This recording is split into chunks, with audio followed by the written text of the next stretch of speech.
President Trump on June 17 signed into law sanctions against Chinese officials over the mass detention, concentration camps and surveillance of Muslims in Xinjiang province.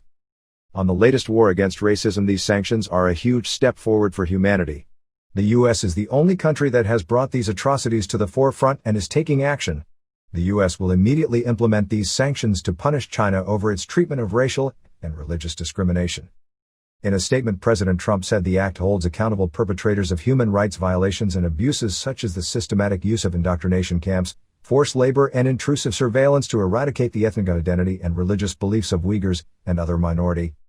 The Uighur Human Rights Act, which passed through Congress with near unanimous support, requires the U.S. administration to identify Chinese officials responsible for the arbitrary detention, torture and harassment of Uyghurs and other minorities in Xinjiang. The U.S. would then move to freeze any assets held by those officials in its jurisdiction and ban their entry into the country.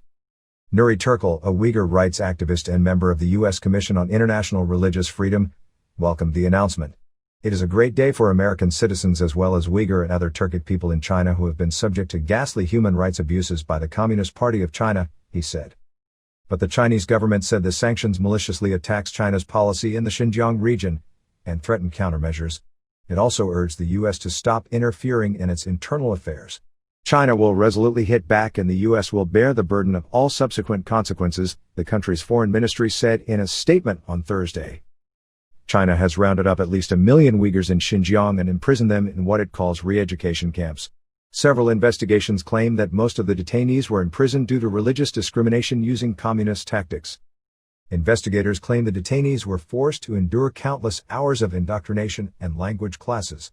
Other reports found that many were subjected to unfair trials in the concentration camps and convicted without evidence or due process of any kind. Reports claim the residents in China province of Xi province are subjected to concentration camp methods of tracking and arrests, with authorities using high-tech surveillance cameras for facial recognition.